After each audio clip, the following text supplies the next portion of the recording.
Give him a round of applause.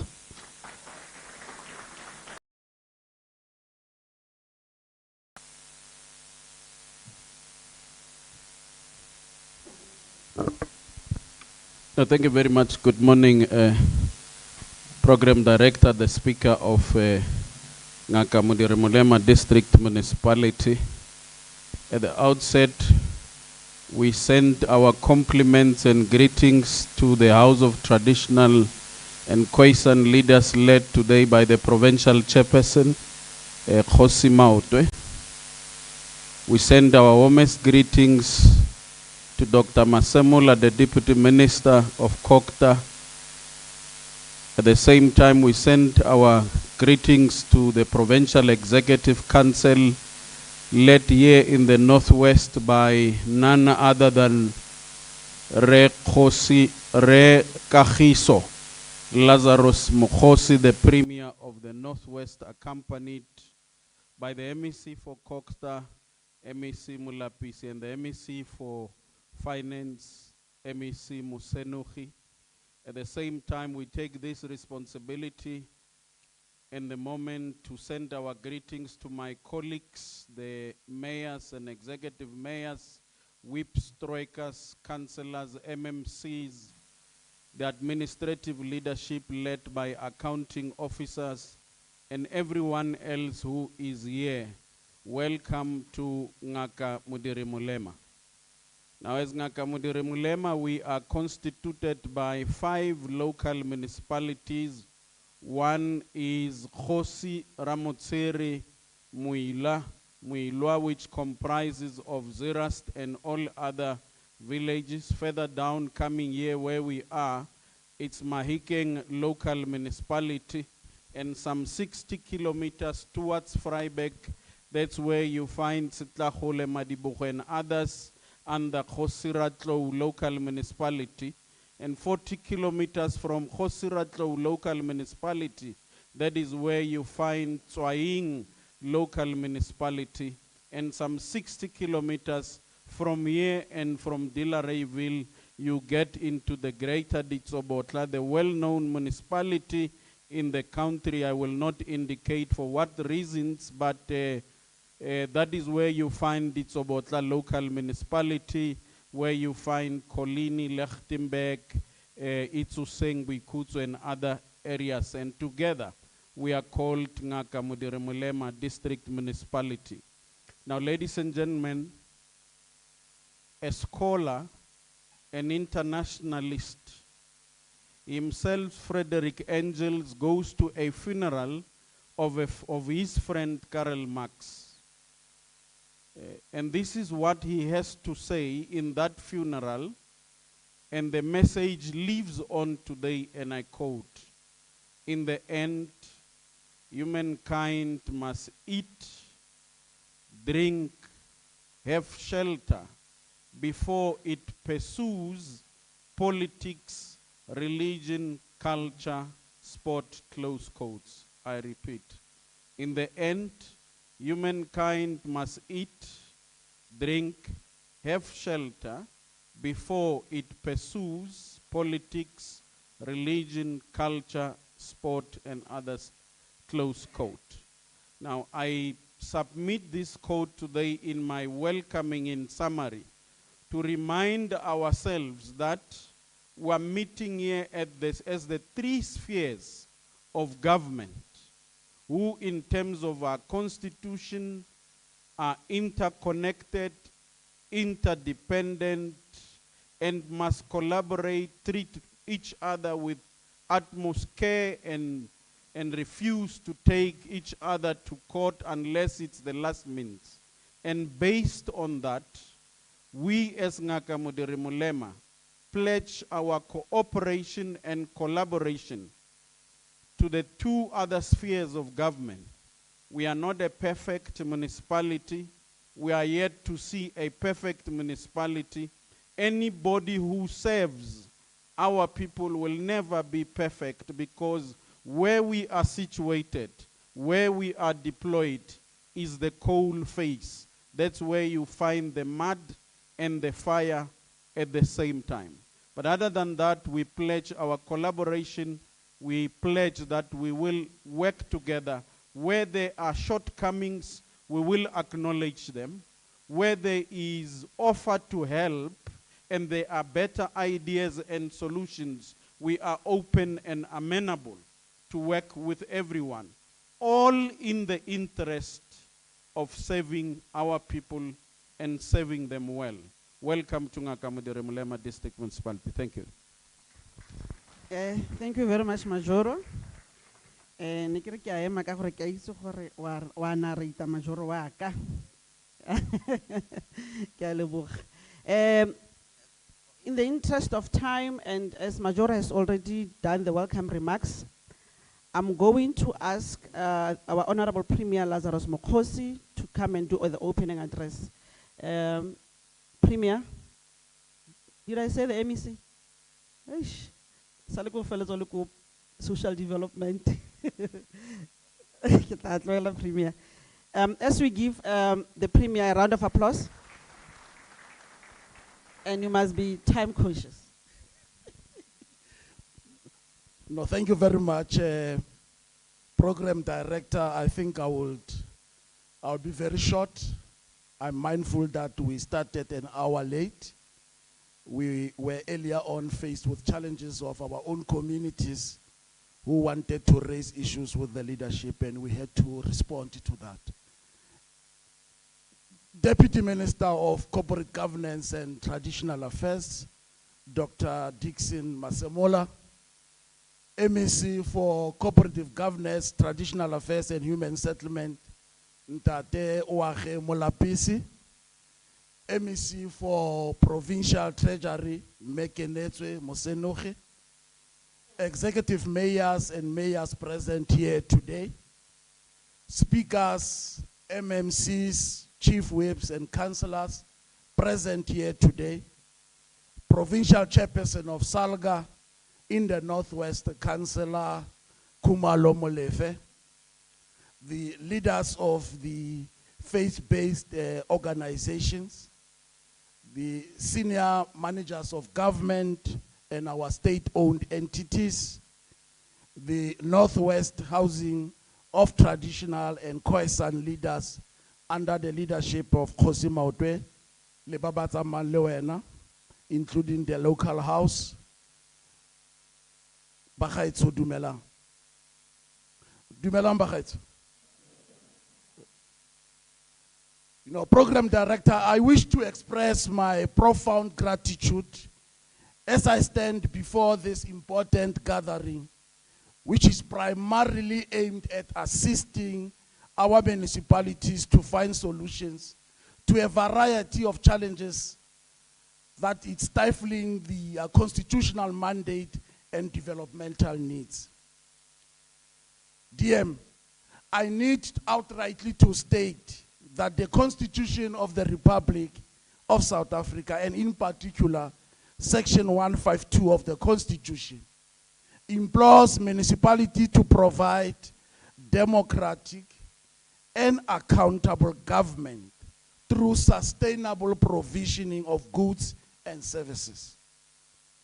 Moreover, Section 178, subsection 1 of the Constitution induces municipalities to commit to good government practices, such as one, accountability, transparency, as well as responsiveness by being development orientated through working with citizens to find sustainable ways to meet their social, economic, and material needs, as well as improving their quality of their lives.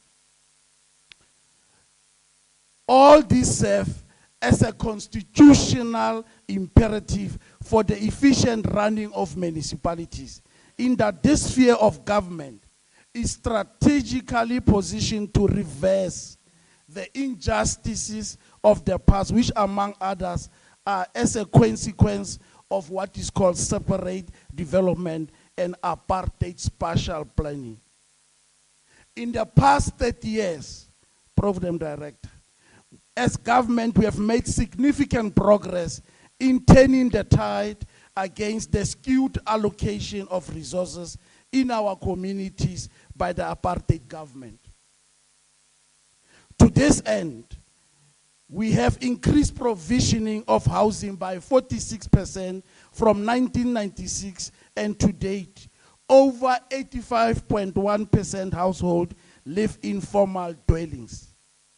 In addition to this, more than 85.6% residents of the Northwest have access to piped or tap water in their dwellings, and the general household surveys shows that access to improved sanitation increased from 54.1% in 2022 to 78.3% in 2020. Despite these achievements of our municipalities, they are inundated by both political and administrative challenges which have fermented an unpleasant environment which continues to impede on our efforts to render services to our people. Announcing the audit outcomes of municipalities in the last financial year, Auditor General Tsakani Maluleka maintains that municipalities in our province have shown little improvement in their audit outcomes, with none of our municipalities in the province receiving a clean audit. But of concern is a lack of tangible financial management systems which have led to irregular expenditures, unfunded budgets, and delays in paying services to service providers, amongst others. But compounding this to a large extent is a lack of oversight and very weak leadership. Program Director, our municipalities in Ngaka Modiri Molema District mirrors a similar trajectory. None of these municipalities received a clean audit outcomes, with the Tsobotla and Ratlo municipalities receiving disclaimers for 2 consecutive financial years. The Tsobotla, Ramotsere Muilwa, and Oageng currently under mandatory intervention in terms of Section 139, subsection 5 of this Constitution, read together with Section 139 of the Municipal Finance Management Act. However, there is a glimmer of hope in relation to Ngaka Modiri Molema, Mahikeng, and Ramotsere Muilwa. And I believe that given the systems that have been put in place through various interventions by MEC Molapisi and MEC Mosenogi, they will move from qualified to unqualified audit opinion. These measures are of critical importance in that as we continue to implement our service delivery programs by all spheres of government, in particular municipalities, it is essential to emphasize the shared responsibility of various levels of government in optimizing the utilization of our limited resources. Provisioning of water in our communities remains our apex priority, and we have thus far invested over 45 million rand in various water and sanitation projects in communities in all our local municipalities. In alleviating challenges related to water infrastructure, which continues to be a source of service protest in our communities, in Kgosi Maotwe in particular, we will need a budget of about 20 billion rand to address these challenges. MEC Molapisi will give a detailed description of these projects in his presentation. I don't want to get into that space. I have no doubt that these intervention measures will create much needed employment in our communities and address the scourge of unemployment in our province through our local economic development initiatives. In furthering our commitment to address challenges faced by municipalities, we need to re-emphasize the role of our citizenry and ensure that they play an important role in this process. Our people must be at the center of this commitment that we are making. Our province economic landscape has been unfavorable for some time and beckons us to take decisive action, demanding a swift and a resolute response, and municipalities are strategically positioned to drive this developmental trajectory. Deputy Minister, our commitment to elevate service delivery must find expression on our efforts to strengthen our collaboration with our traditional leadership institutions throughout our province. We remain resolute in our deliberate act of aligning our ward-based planning and governance system with the strategic initiatives of our traditional councils. In conclusion, Program Director, this concerted effort must reverberate with our unwavering commitment to the improved delivery of services to our people in this province. I thank you very much.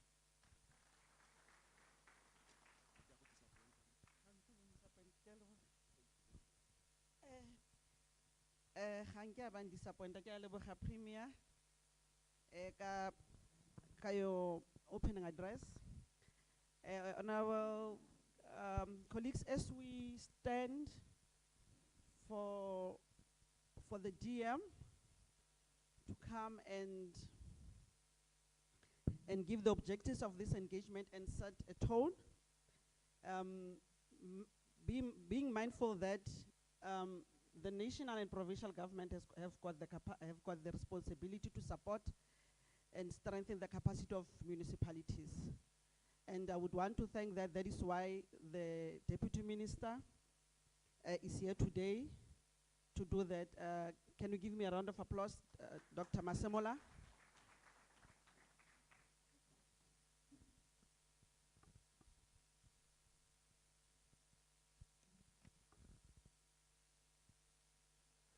Thank you very much, Honorable Speaker of the District Municipality of Ngaka Modiri Molema. A very good morning to the Honorable Premier of the province, Premier Kgosi, our leader here in the province of Northwest on matters of government. A very good morning to my colleague and my brother, MEC responsible for CoGHSTA in the province, Honorable Molapisi, together with your senior officials who are here this morning. The MEC responsible for treasury or finance in the province, Mayor Mosenogi, together with your senior officials who are here this morning. The executive mayor of the district of Ngaka Modiri Molema, who also happened to be the chairperson of Salga in the province, Honorable Kumalo, together with your senior officials, probably led by the municipal manager. The mayor of Mahikeng, Ntate Mpehlo, together with your officials who are here as well this morning. Words of greetings to you as well, and to mayors, speakers, chief whips, MMCs, and other councillors who are this morning. Words of greetings to all of you, colleagues, and dear leaders of our municipalities in this part of the province, here in Ngaka Modiri Molema District. Your Royal Highness, leaders of our communities who are here representing the House of Khoi and the traditional leaders in the province, Kgosi Maotwe, and as well as the Deputy Chairperson of the local house, Kgosi Maotwe, and other leaders who come from establishment of royalty who might be part of these proceedings today in this meeting. The Director General of CoGHSTA, present here this morning, and Adechangane, together with your team, DDG Duma, CEO Mehomu, Chief Director Mpomrale, and other officials from the Results Management Office, from CoGHSTA National Office. Words of greetings to other officials who are representing government departments who are part of this meeting this morning, coming from different departments of national and as well as in the province. Once more, words of warm greetings to all of you as we are convening in this important meeting here in the district of Ngaka Modiri Molema, for us to come and have a direct discussion, if not a conversation, on matters of our own sector, on matters of our own system, local government in particular. It is a great pleasure and honor on my side to be part of this important meeting of minds. This confluence of minds occasioned in the system of local government located in the province of Northwest. I'm very grateful that this day finally came for us to come and have this full day of engagement, Madam Speaker, with your colleagues, with the officials of this district. This meeting, Honorable Premier and MECs, is a continuation of the program that we have started last year as CoGHSTA Ministry, after having been assigned responsibilities by the Commander-in-Chief of the Armed Forces of the Republic of South Africa, President Matamela Cyril Ramaphosa.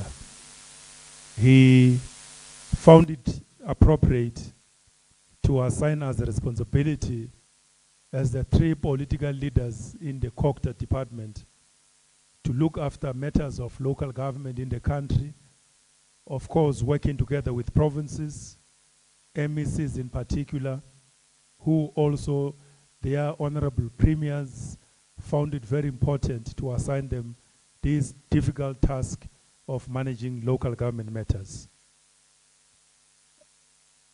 I'm expected to give you the reason why we're here this morning.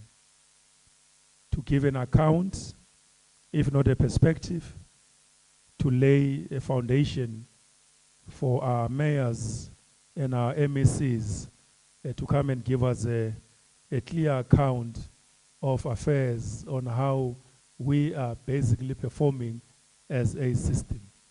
Understandably, therefore, this system is called an accountability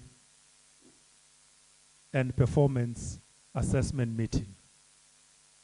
It is a meeting occasion for us to, once upon a time, as we continue to do our work, that we must retreat and have a conversation amongst ourselves to assess whether we are on track or whether we are going astray. The extent to which we are carrying our responsibilities as enshrined in the overarching law of the Republic, the Constitution of the Republic of South Africa, to which the Premier made reference to. This meeting, understandably, equally, is occasioned to look at those provisions of the Constitution, whether we are performing as expected, whether we have problems and difficulties, and how do we together work to find lasting solutions. Local government is a very important sphere of government. Section 152 of your Constitution outlines exactly the objectives of local government. Section 153 calls upon municipalities to structure themselves in terms of their systems and designs, in terms of their finances and fiscal arrangements, to live up to their expectations for delivering services and driving development of their own localities. And above them all, CoGHSTA as a department, both in the province and as well as national in terms of Section 154, it is expected to provide the necessary support to the entirety of the system as it navigates the complexities of its own environment and landscape. And that is the reason why we're here this morning. We're here this morning for us to come and give you the appropriate support, but that support has got to be based on a very clear understanding, based on the assessment of the people who are involved directly on the ground on a daily basis, to give us an account, to give us facts, to give us an understanding and insight of how you are basically carrying your responsibilities. Upon our arrival in the department in July last year, 6 months ago, if not 7 months ago, we had very serious discussions with our predecessors. Honorable Park Stau, who was the deputy minister and now the minister responsible for matters of economy, and as well as the former minister, Thembi Nkadimeng, who is now responsible for human settlements. They took us through a very close, what is called handover report, a detailed account of the work that they were able to do and the outstanding areas of importance, areas of concerns, and of course lifting areas of excellence where we could say there are pockets of excellence in the system, comparatively speaking, throughout the entirety of the Republic. That political engagement gave us an account of exactly the amount of work or the enormity of the task at hand that we are assuming as the new Ministry of CoGHSTA led by our minister. When the president appointed us, he said that Mr. Masemola will be focusing, I meant to say, on matters of local government, and my colleague, Deputy Minister Ngamase Uchawe, will focus on matters of traditional affairs. And our Minister Bulawayo becomes the overall minister of the whole system.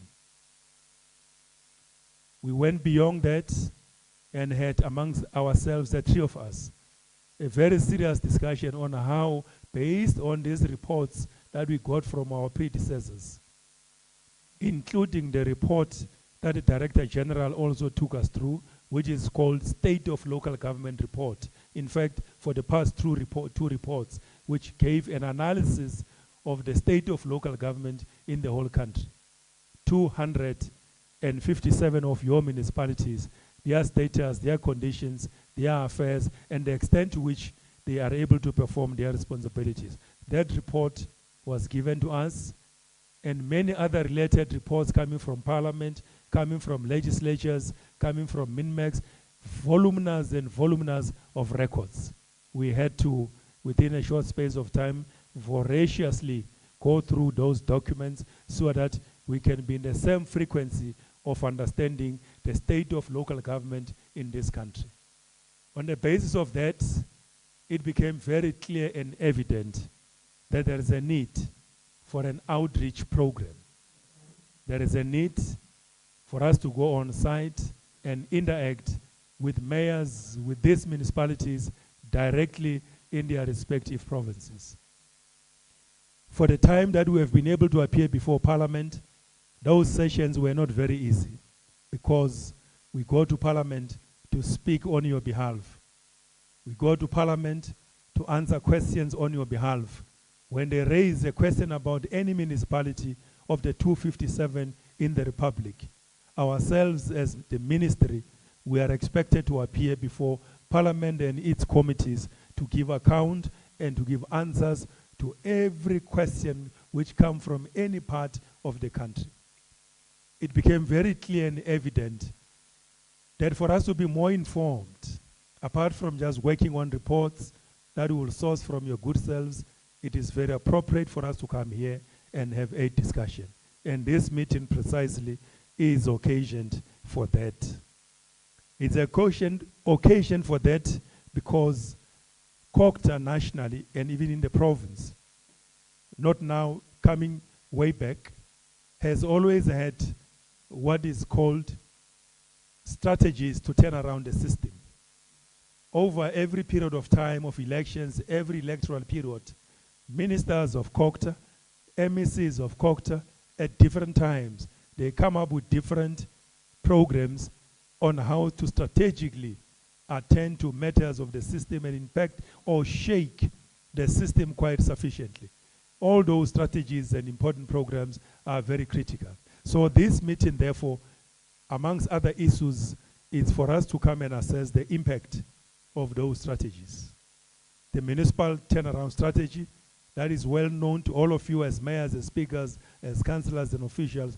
To what extent has that strategy impacted or shaken or shook the system in the right direction?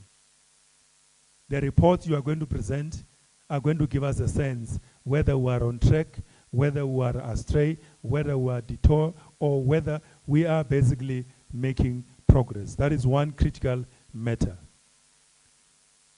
As we do so in terms of these discussions, we took a decision that when we go to provinces, we want mayors of municipalities to be the ones who are going to make presentations to these type of sessions.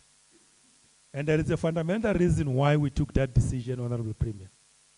We took that decision because you rightly said earlier on in the morning and even now as you are addressing us here, that local government is not a substructure of provincial and as well as national government. Constitutionally, it is defined as a sphere of local government which is distinct and independent, but interdependent, interrelated in the entirety of the governance system of the Republic.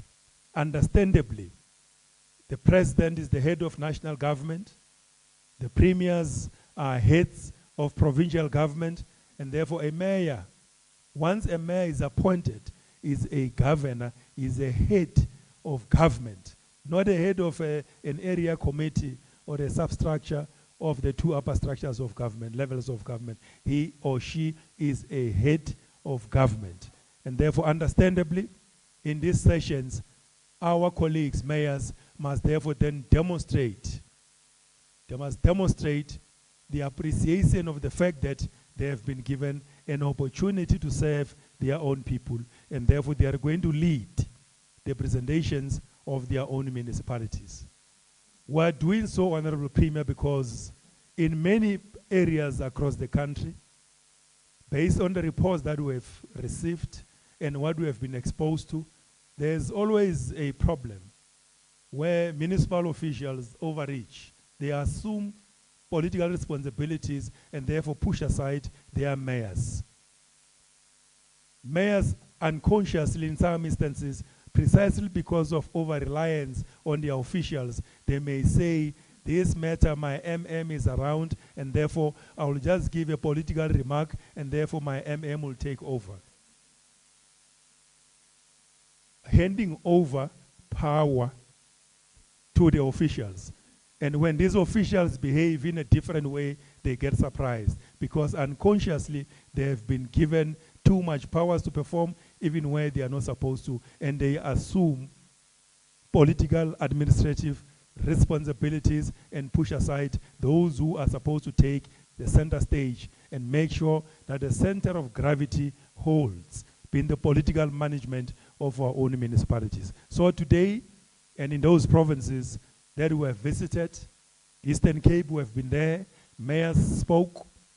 We have been to Northern Cape, mayors spoke and presented their reports. We have been to Free State, mayors spoke and presented their reports. We have been to Mpumalanga, mayors spoke and presented their reports. Today we are here in the Northwest, mayors are going to speak and present their reports. Because amongst other issues, that is going to help us to look at the following issues. This meeting, Honorable Premier, we are interested as CoGHSTA to, amongst other issues, understand the stability of our municipalities at the political level. Because all said and done, municipalities are a product of politics.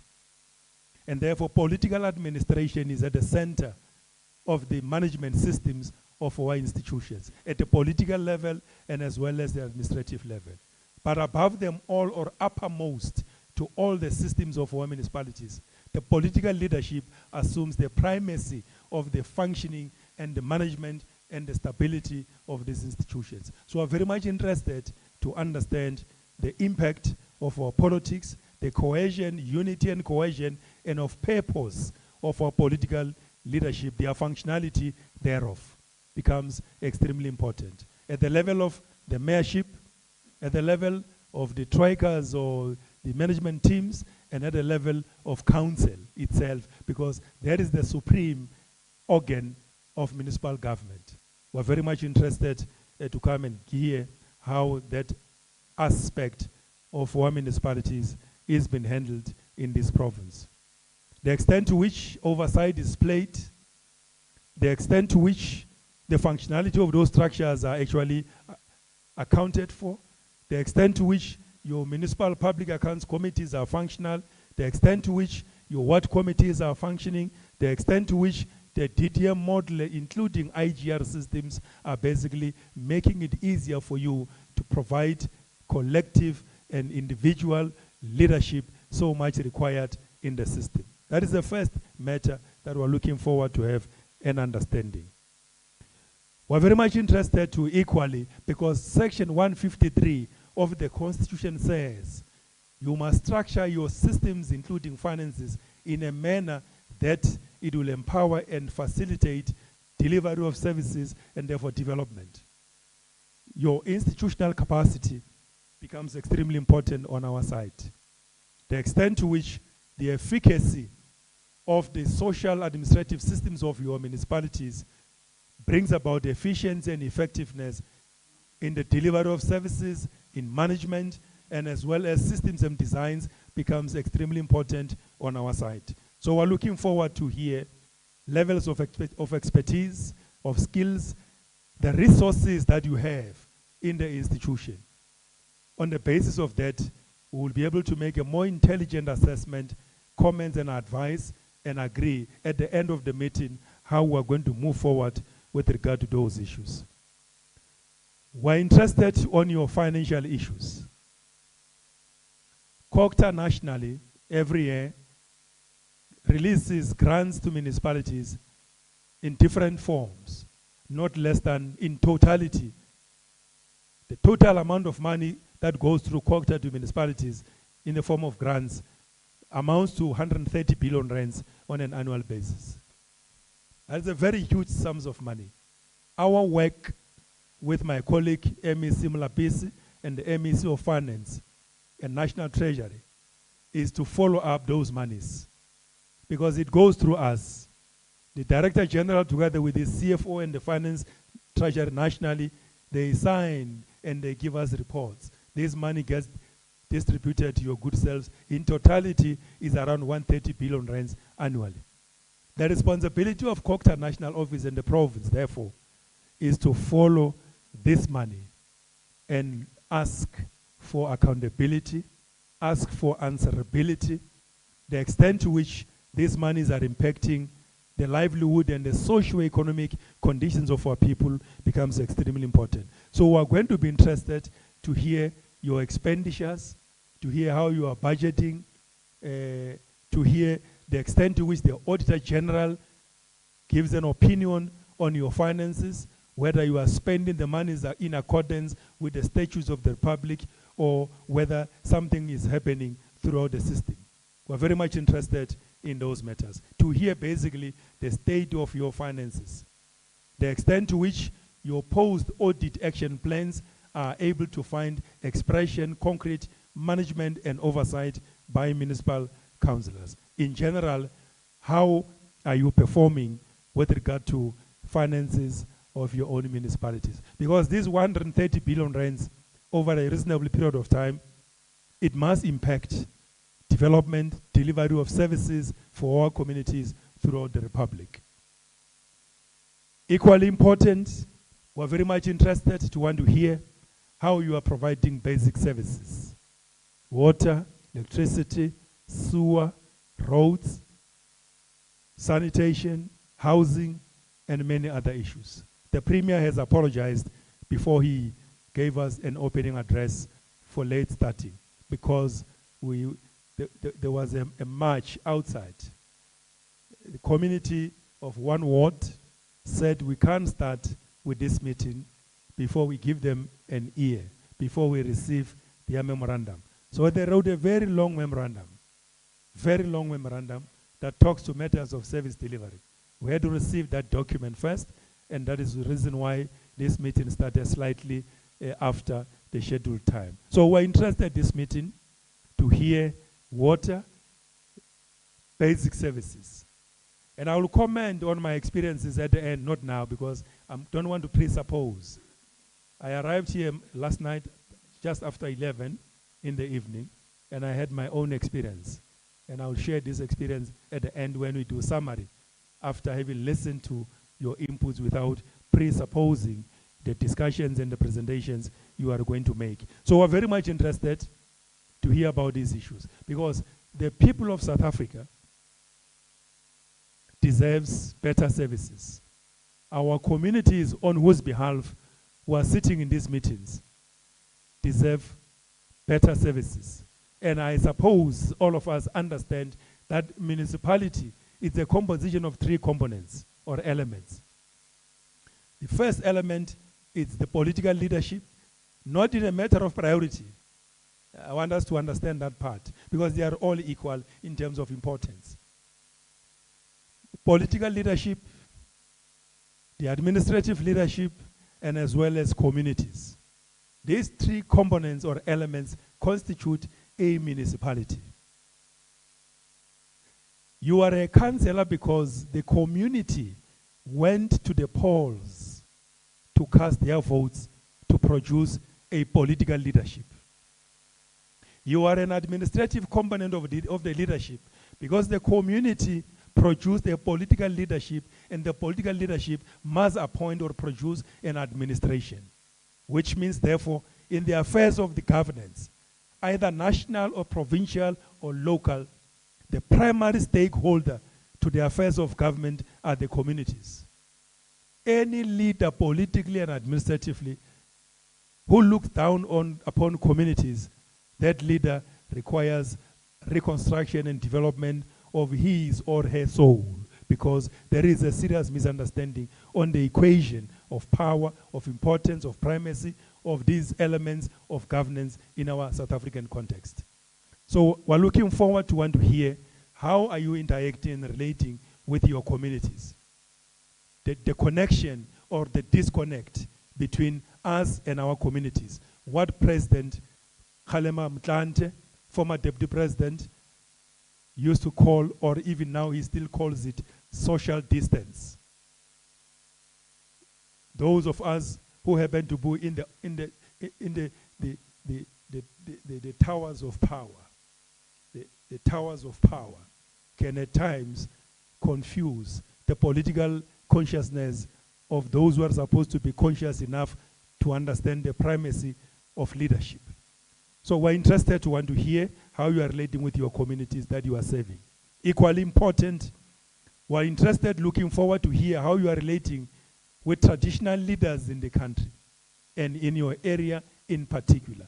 Because Magosi Arona, the Kgosi Charena, they are the custodians of these communities.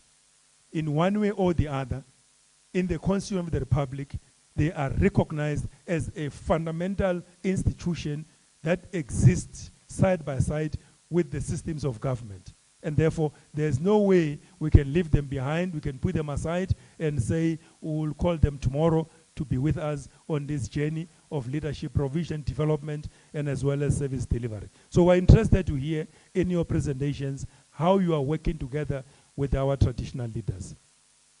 Lastly, the Government of National Unity, led by President Matamela Cyril Ramaphosa, identified 3 key priorities. 3 key priorities: job creation and inclusive economy.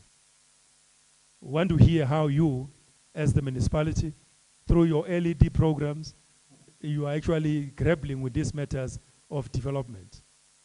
I won't comment now until you make those presentations, to come and juxtapose that together with your plans that you will have presented in this meeting. Equally important, the President, through that statement of the medium development plan, says we want to fight poverty and also deal with matters of the high cost of living. How are you as municipalities within the context of the LED facilitating socio-economic upliftment and development of your own municipalities? Because you are government. You are a government. You have a responsibility in 5 years to perform all these responsibilities within the basis of your own integrated development plan. The last point, it is about the stability of your state. Because you are heading government, therefore you are responsible for a local state. That state called local government and municipality. Is it capable? Is it ethical? What are the fundamental values that you encapsulate and infuse in your functioning systems as a municipal government?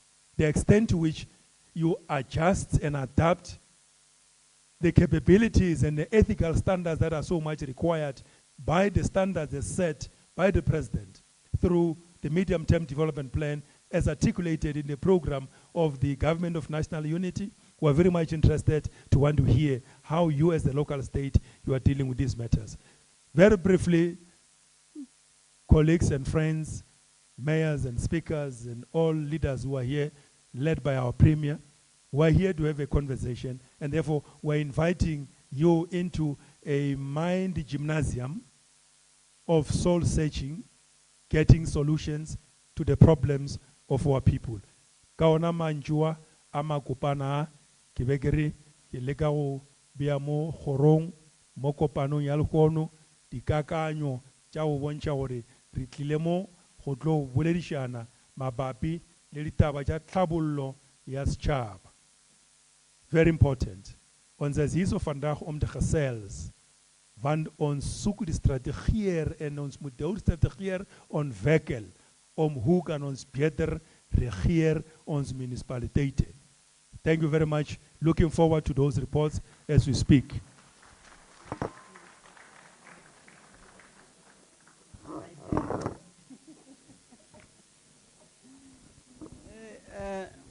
Let's give the Deputy Minister another round of applause.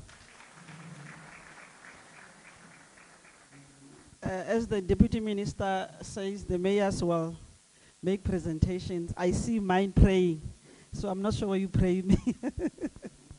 But I've got confidence that all our mayors will make a good presentation that is solution-based.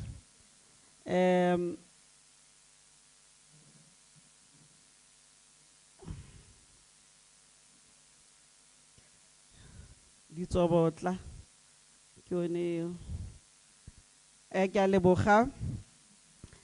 The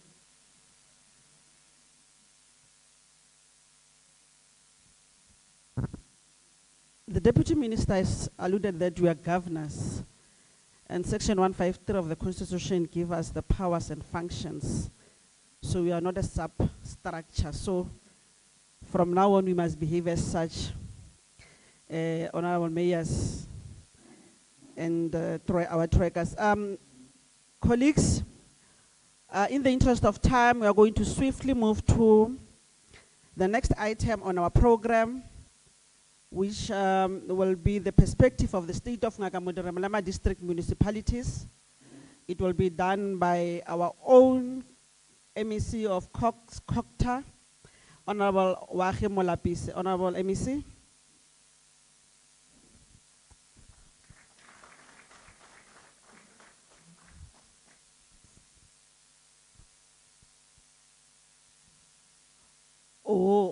He wants to put a slide. If support staff can quickly try to, can the support staff come and quickly shift and make the presentation available?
Thank you very much,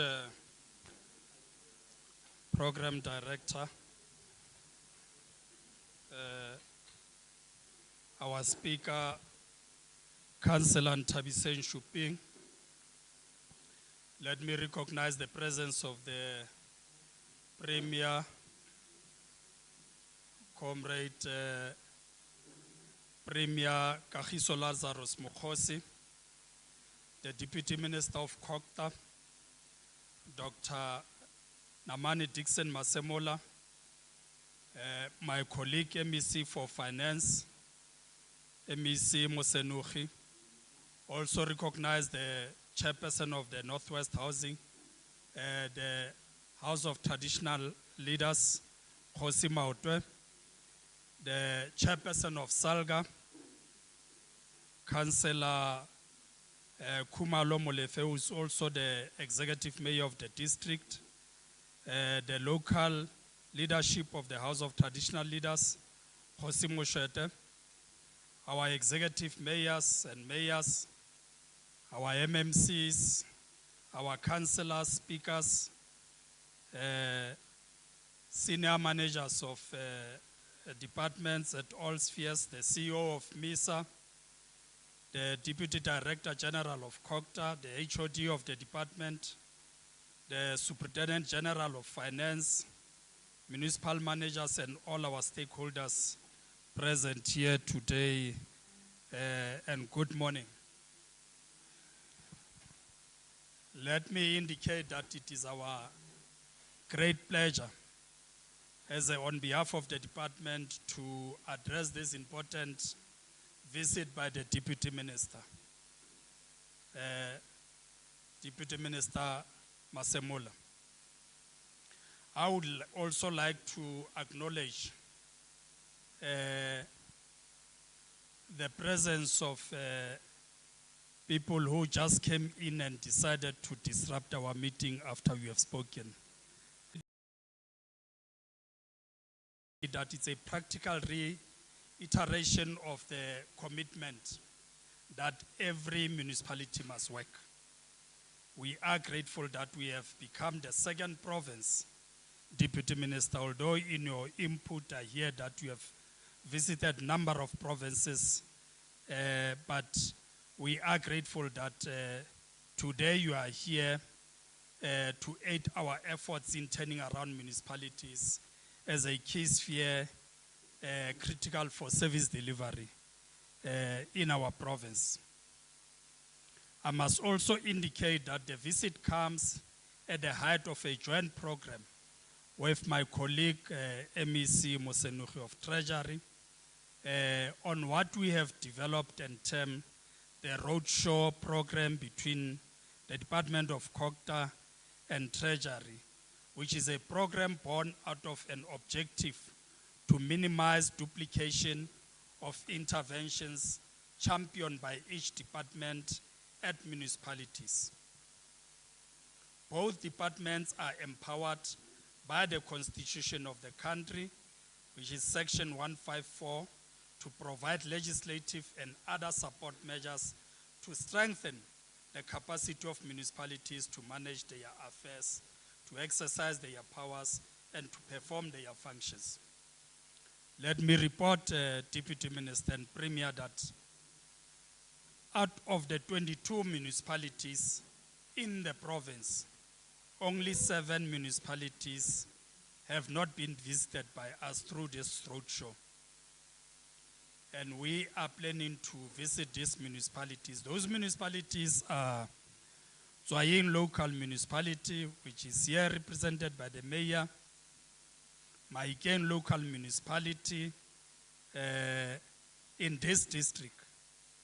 These are the only 2 municipalities that we have not visited. We have been to the district of Ngaka Modiri Molema. We have been to Ditsobotla. We have been to Ratlo. We have been to Ramotsere.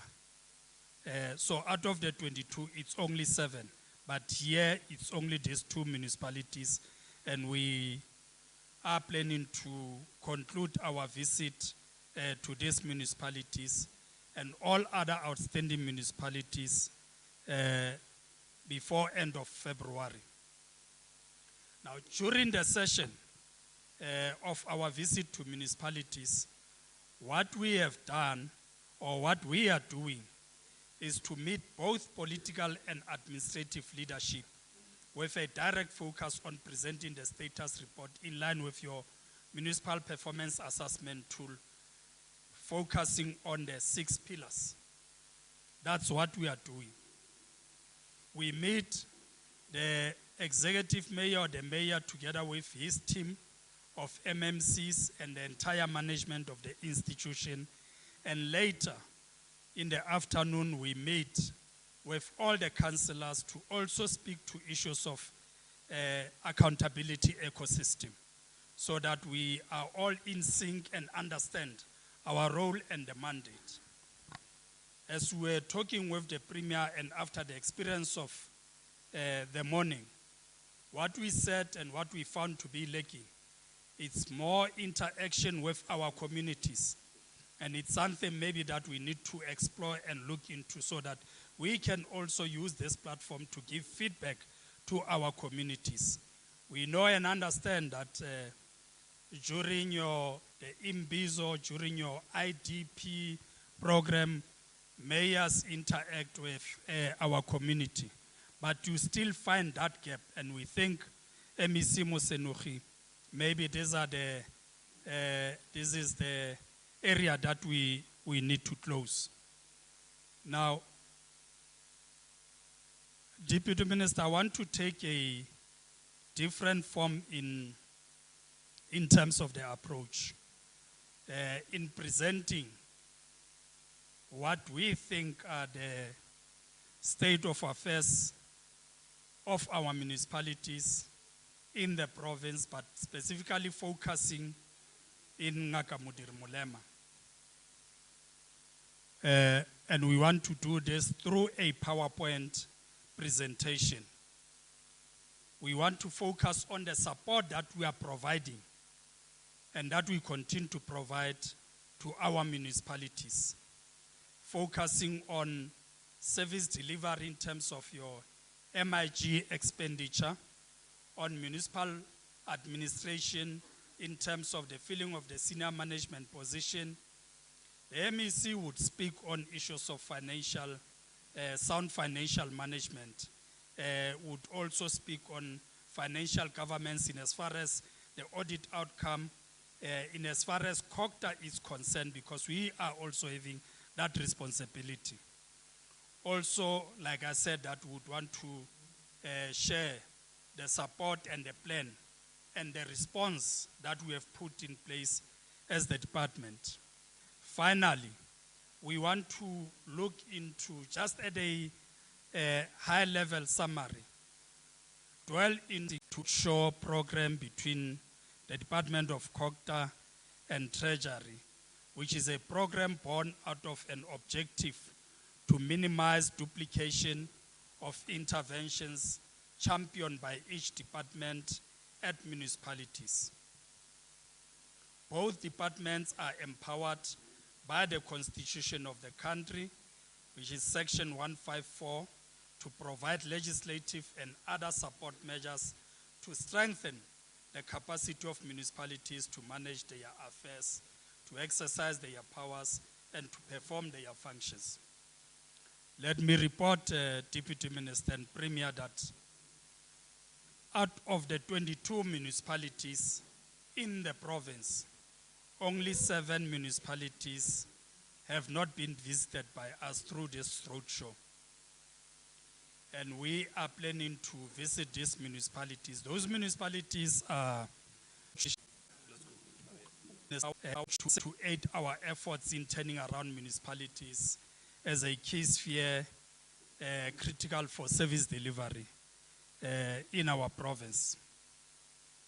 I must also indicate that the visit comes at the height of a joint program with my colleague MEC Mosenogi of Treasury on what we have developed and termed the roadshow program between the Department of CoGHSTA and Treasury, which is a program born out of an objective to minimize duplication of interventions championed by each department at municipalities. Both departments are empowered by the Constitution of the country, which is Section 154, to provide legislative and other support measures to strengthen the capacity of municipalities to manage their affairs, to exercise their powers, and to perform their functions.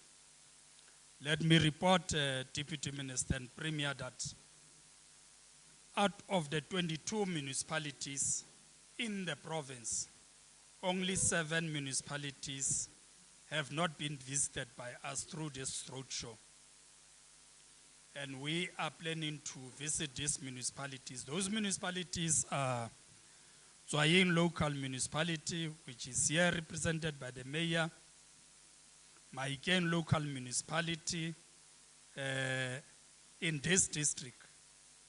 These are the only 2 municipalities that we have not visited. We have been to the district of Ngaka Modiri Molema.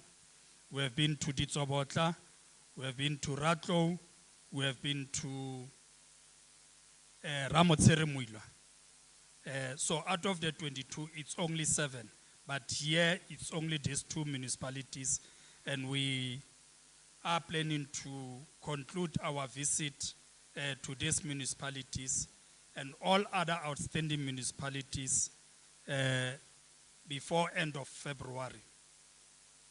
Now, during the session of our visit to municipalities, what we have done or what we are doing is to meet both political and administrative leadership with a direct focus on presenting the status report in line with your municipal performance assessment tool, focusing on the 6 pillars. That's what we are doing. We meet the executive mayor or the mayor together with his team of MMCs and the entire management of the institution. And later in the afternoon, we meet with all the councillors to also speak to issues of accountability ecosystem so that we are all in sync and understand our role and the mandate. As we were talking with the Premier and after the experience of the morning, what we said and what we found to be lacking, it's more interaction with our communities.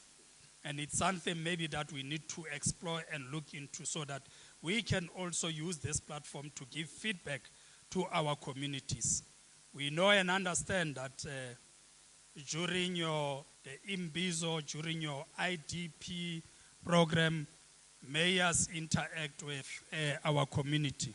But you still find that gap, and we think MEC Mosenogi, maybe this is the area that we need to close.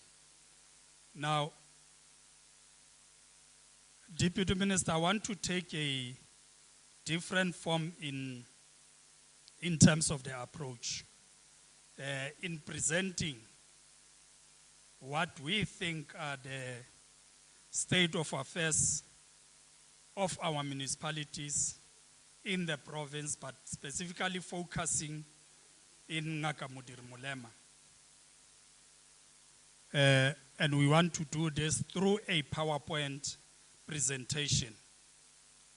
We want to focus on the support that we are providing and that we continue to provide to our municipalities, focusing on service delivery in terms of your MIG expenditure, on municipal administration in terms of the filling of the senior management position.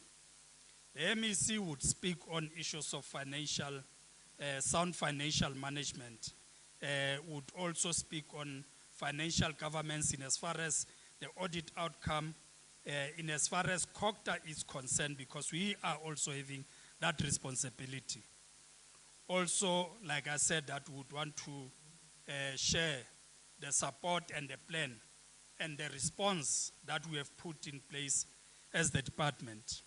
Finally, we want to look into, just at a high-level summary, dwell into the current state of affairs and the proposed that we are presenting in terms of service delivery intervention in Ditsobotla. Because Ditsobotla needs attention and it needs urgent attention, and we were there with the Premier. Now, we are talking about an ideal municipality. An ideal municipality that should be able to collect revenue, that is able to deliver basic services to our community, that is accountable and responsive to the needs of our communities. The ideal municipality that is capable, ethical and principled, in place, have leaders in both council and administration who are responsive to our people, and council that exercise a zero tolerance on issues of corruption, maladministration, and nepotism. This is an ideal municipality. But if we look into our municipalities, and I'm not going to speak on behalf of our municipality, they will present, we have a report, as I said, that we have visited many of our municipalities. At the end, we'll then consolidate this report and share with our municipalities in terms of the directives on what needs to happen in terms of the intervention. So municipalities, as you said, in terms of outlining the objective of the engagement, they will come and present their story, but we know what is happening in the municipalities. I'm saying the point that I'm trying to drive is that we are far, very far from talking about the issue of an ideal municipality, because there are areas and issues that we need to address, and only, and if and only we can address those issues, we can then begin to talk about ideal municipality. We have been taking resolutions and decisions and saying by 2014 we need to have clean audit. We are very far from achieving clean audit, and in our presentation would also elaborate or give a presentation on that. Deputy Minister, you have outlined and spoken on issues of the legislative framework that in terms of section 154 of the Constitution, both the national and provincial government by legislative and other measures must support and strengthen the capacity of the municipalities to manage their own affairs, to exercise their powers, and to perform their functions. Chapter 3 of the Constitution also provide that the three spheres of government, as indicated by the Premier, are distinctive, interdependent, and interrelated, and I think we need to understand this. Both the Department, as I indicated, of Cooperative Governance and Traditional Affairs and the Provincial Treasury play oversight role over municipalities.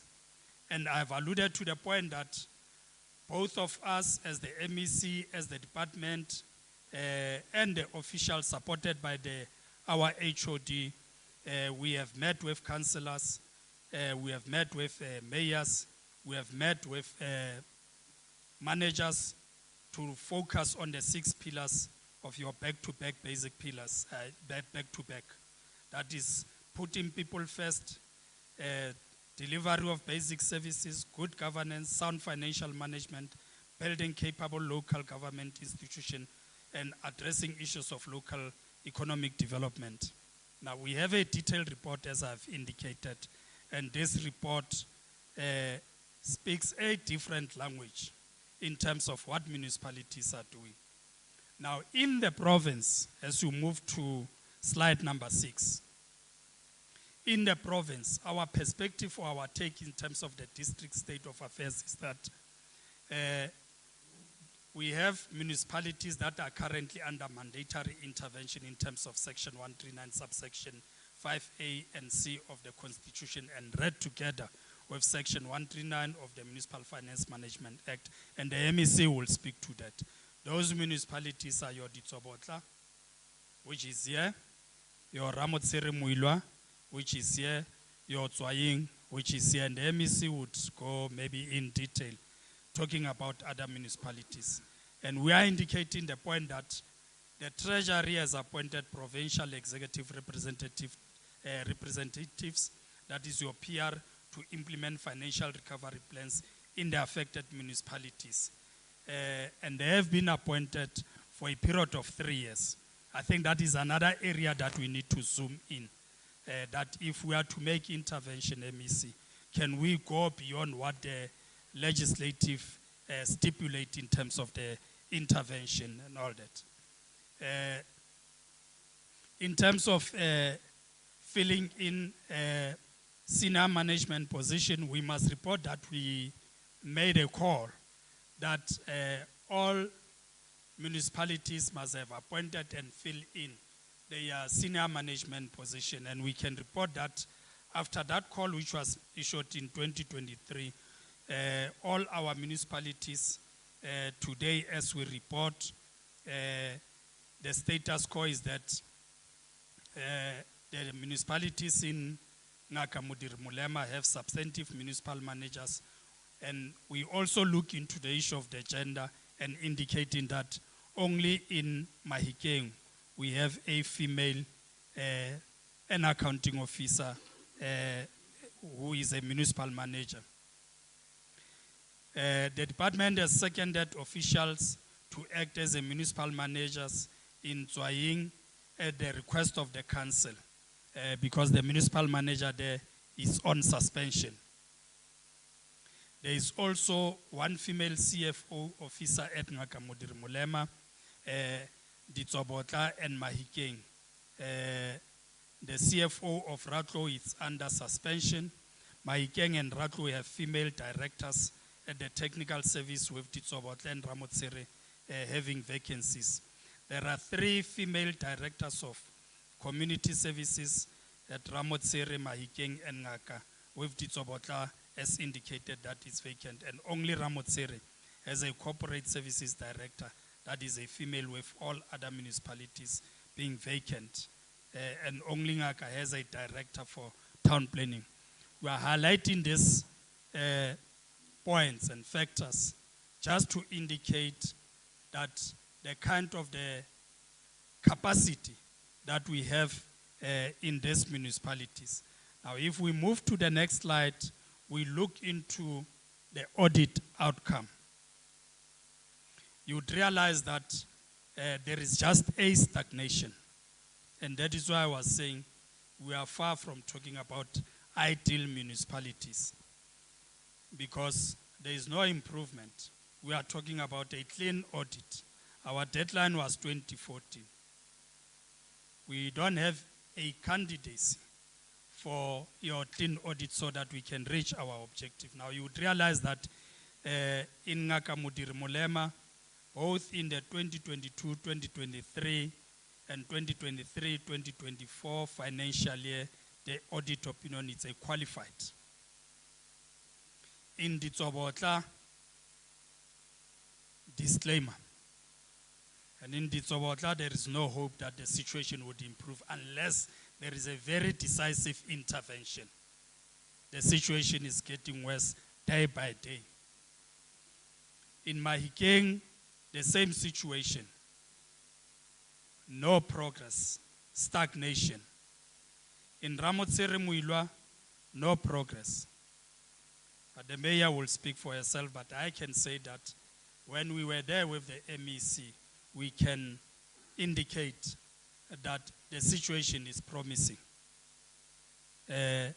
But they would need to do better and convince us by moving from qualified to an unqualified. Ratlo, same as Ditsobotla, with a difference that the situation is a little bit stable. The problem is that they are forever in the news for wrong reasons and lacking in clarifying the issues in terms of their communication. So they allow people to occupy their space and they don't speak for themselves. And they have the issues which can be clarified to the community. But I think that the council is lacking in that aspect. So Oageng also qualified. So your next presentation, the next slide, Premier Deputy Minister, also speak to issues of the MIG expenditure per municipality per financial years. Now here, I just want to draw your attention to the last performance in terms of the financial year of 2023-24. You would realize there that because I'm colorblind, I will not want to go in detail in terms of what colors are this. But safe to say, for 2023-2024, all our municipalities in the district were standing at 100% in terms of their MEC expenditure. And they will, thank you for that recognition. They will also explain what does this mean on the ground. Because there's an expenditure in terms of your municipal infrastructure grant, but if you go on the ground, the situation is different. Where are the challenges? I will also speak to some of the intervention that we have made. So the following slide just represent what I've just said, and I will not dwell much into that. Slide number 11, this slide speaks to the current situation. It indicates the allocation that has been given or allocated to the municipality in terms of the transfer that we have made so far. And you can see there that if you look into Ratlo, they are standing at 60% of their MIG expenditure. So Ayen, they are standing at 61%. Mahikeng, it's standing at 42%. And our problem child standing below at 32%. Ramotsere Muilwa, like I said, that we can confirm some of the things, developments that are happening there. You can see that in terms of the performance, they are high, they are standing at 85%. Ngaka Modiri Molema is standing at 56%, and the total expenditure of the district is 55%. So the next slide speaks to the graph in terms of the expenditure, as I've indicated. I will not also, in the interest of time, dwell much on that. The next slide, which is slide number 13, speaks to the support, like I indicated, that we are providing to our municipalities in terms of Section 154 of the Constitution. What we have done, we have established a turnaround team and developed a turnaround strategy focusing on 4 areas. 1, issues of leadership, governance and administration. 2, financial management. 3, service delivery in terms of your district development model. And the last one is fund mobilization and leveraging, because you have many grants that are lying there which are not being utilized by our municipalities, and we want to focus in this area so that we can assist the municipalities to can tap on this or to can access this grant. The other area that we have intervened in is the Graduate Development Internship Program. This is aimed to improve the administrative and technical capacity of our municipalities. In these instances, we have 100 graduates deployed to all 22 municipalities to focus on issues of the human resource management, the finance, the IT, town planning, governance and administration. We also have 44 MERSITA graduates deployed to 11 municipalities in terms of focusing on engineering skills, civil, motor and diesel mechanic, and electrical. These are part of the support that we are providing to the municipality. We went further, Premier DM also to look into other intervention where we think or we thought that we could alleviate the pressure that is being experienced by the municipality. And we look into issues of water, sanitation, and infrastructure development. There are 5 water-related projects and at a total cost of 30.5 million. 2 sanitation-related projects at a total cost of 15 million. And those projects, if you move to slide number 16, are indicated there. In Ramotsere, there is a project of refurbishment of the Opitopi pump station. There is a budget there. The project is complete. In Ratlo, there was a project of drilling and equipping of the refurbishment of boreholes at different municipal offices. The project is complete. In Mahikeng, there is a replacement of the upgrading of a pump station from the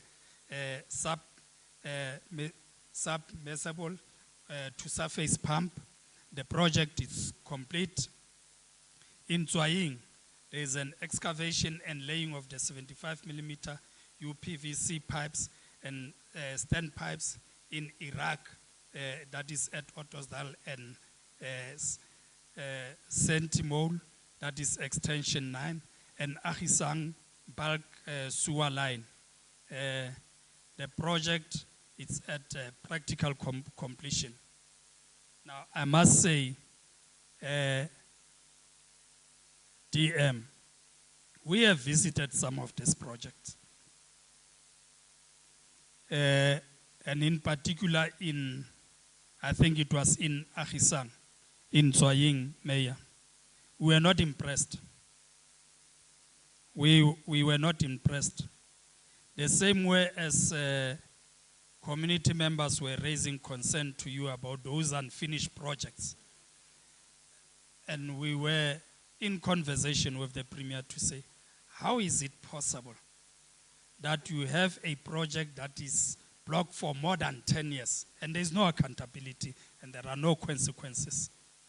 How possible is that? There are people who are responsible for the implementation of our programs. And where are these people? Why are we not taking action against these people? Why does it become normal for us to can live with that situation? Nobody accounts. Community members are complaining, and we think that community members will have confidence in our government. Because when we went to some of this project, the one in Rooigrond and the one in Khoisan, we were embarrassed, Premier, I must say, together with members of the NCOP, accompanied by senior managers, accounting officers, who could not account. The executive mayor of the district will tell you that some of the statements that were made by accounting officers were quite embarrassing, because they were just purely lying to us, wanting us to believe things that are unbelievable, and wanting to convince us about what they were saying that it is true, which was not. Now I'm saying unless and until we become decisive in our action and hold people accountable, we'll then start to see service delivery to our people, and we'll not have the protest. No matter how peaceful it was, but we'll not have such protests where community members feel that they are hopeless. They have been raising issues, they have been coming to us, and nobody's listening to them. And like you were saying, DM, that in terms of the accountability ecosystem, we all have to play our role. As public representative, we must do our oversight, we must hold people accountable, but it can't be Christmas. Christmas must come to an end. And that responsibility lies with the mayors. It can't be delegated to the MEC. And I think we need to zoom into that space, because like I'm saying, it can't just be acceptable that you have a 10-year project and it's just normal. If we continue in Ditsobotla, also in Tlhabologang, there is an augmentation project, the water augmentation project, progress is 92%. I think that's the one that I was talking about. And the one in Rwechron, that's the one that I was talking about. And some of these projects have been going on. And I was saying to the team yesterday that the response that we gave to members of the NCOP last year, sometime in September, it can't be the same response that we give to the minister, the deputy minister today. It can't be. It can't be.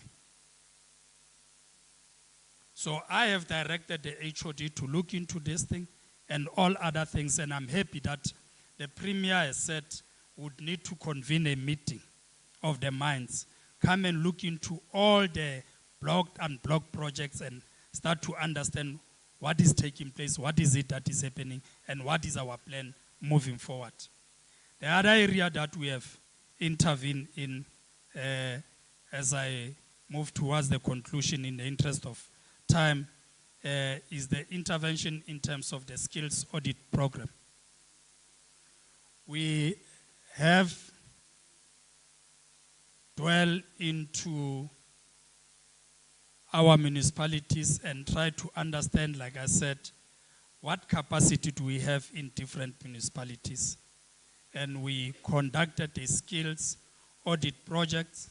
The audit has been completed and feedback has been provided to all our municipalities. And I'm happy that all our municipalities cooperated with us with one or two municipalities. And one of the municipalities, the district, a matter that I've raised with the executive mayor, that we did not receive the necessary cooperation. The phase 2 will be the skills gap and development, expected to commence during the financial year of 2025-2026. Now, I spoke about the, I will not go into the skills audit outcome. I will not even summarize it because we have done that.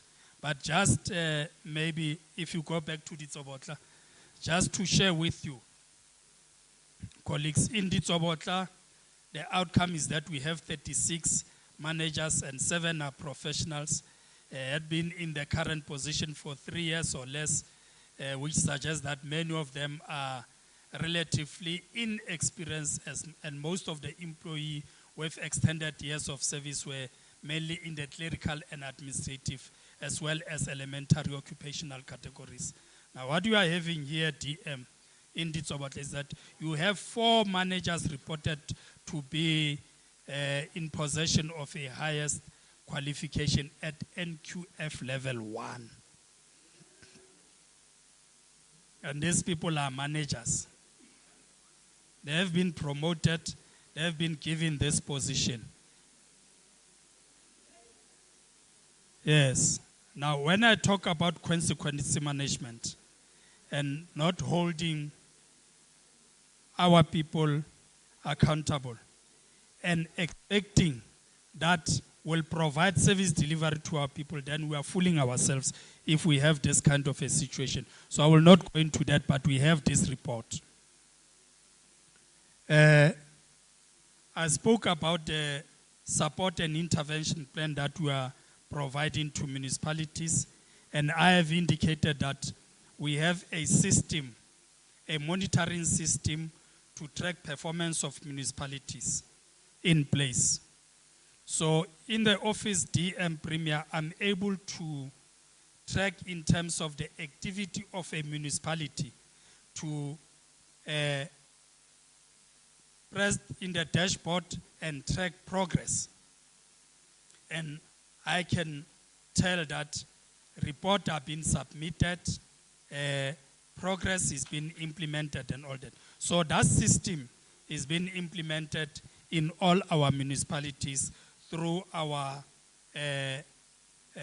the capabilities that we have deployed in municipalities. They look into issues of online capturing of data, like I indicated, dashboard for visualization of performance, alert and reminders for early warning system, uploading of your POEs, built-in approval and sign-off processes.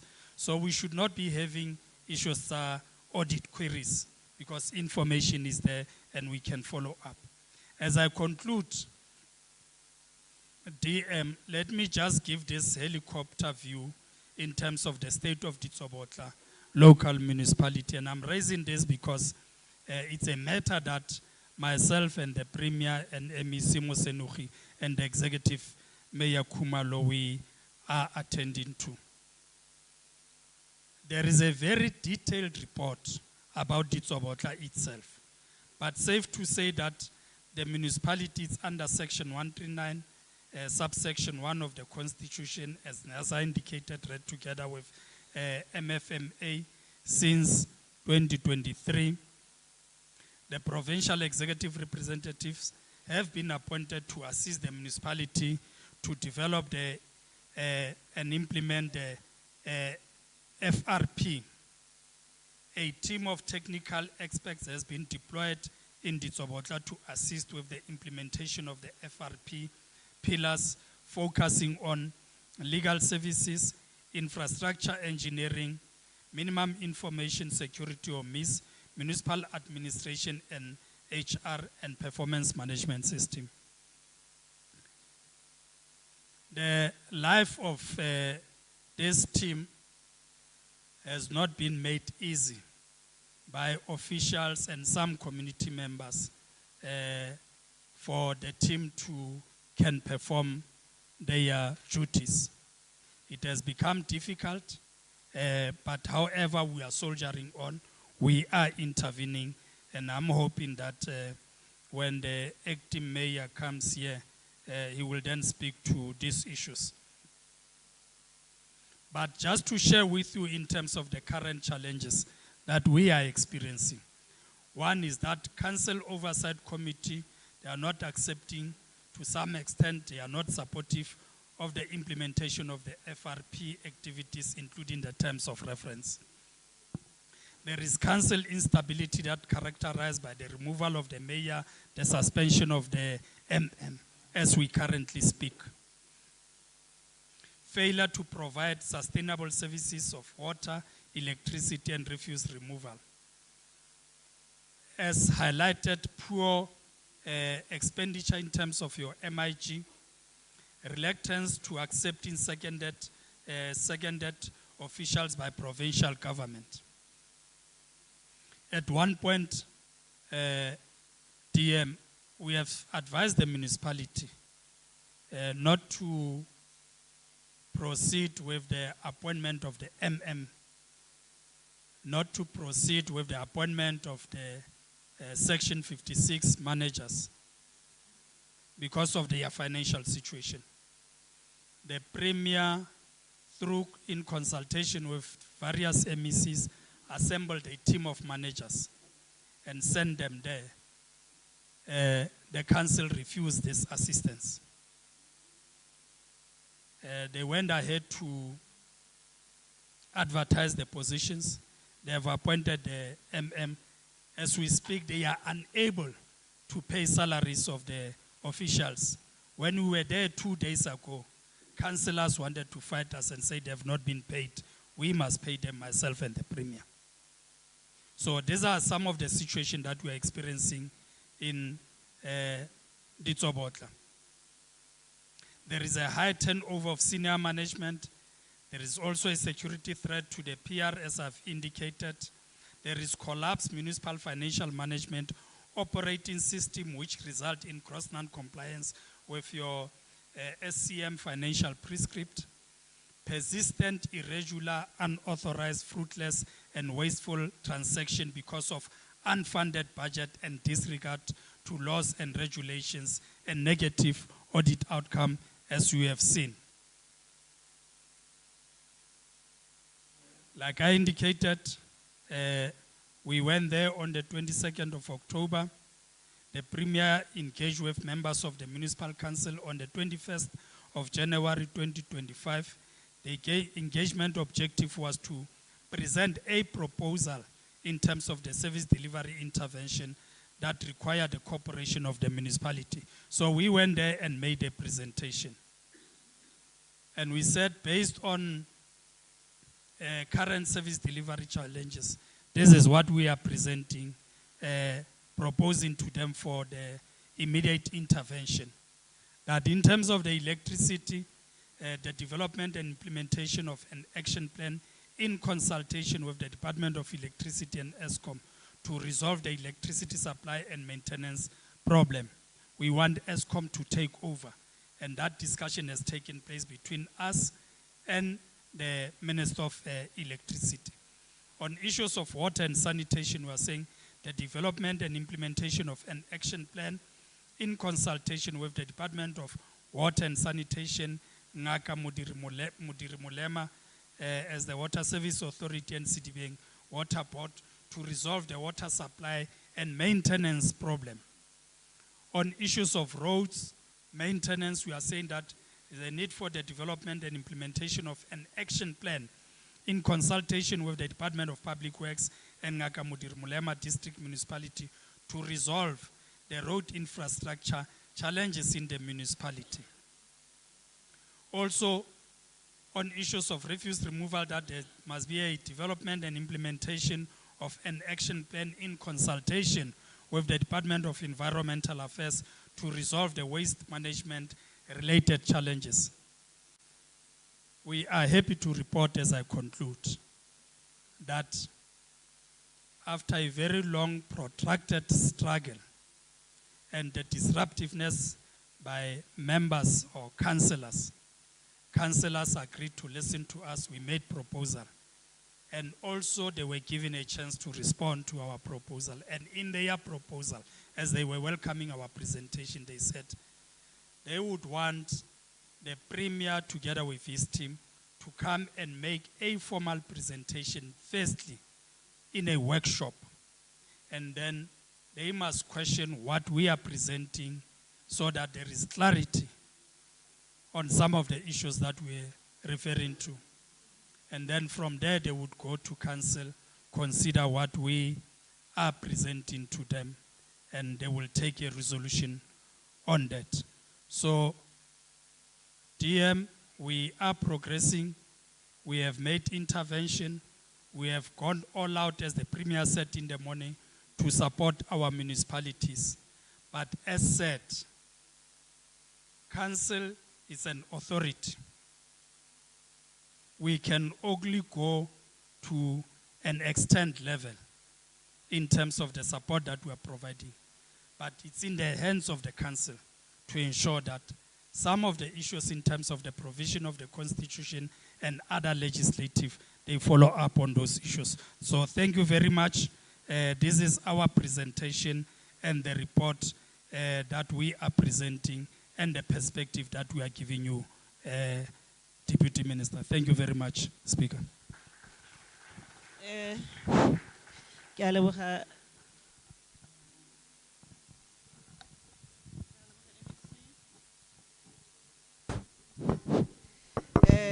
Can we give him a sound round of applause for the presentation? Now, every time I want to go to the top, like I want to get out of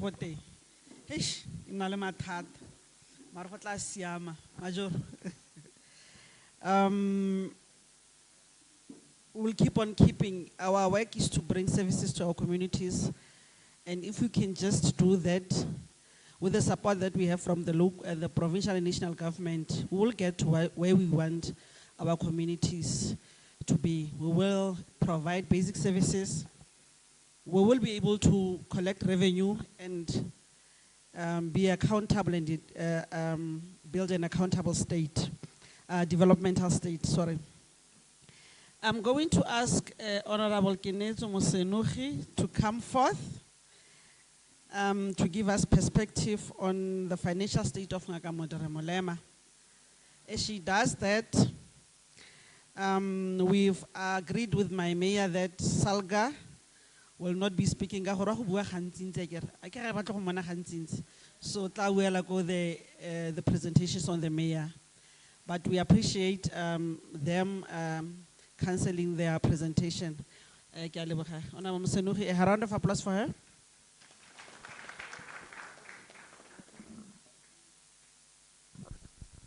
Ke lebogile Moradisi, Speaker of Ngaka Modiri Molema, Councillor Shuping.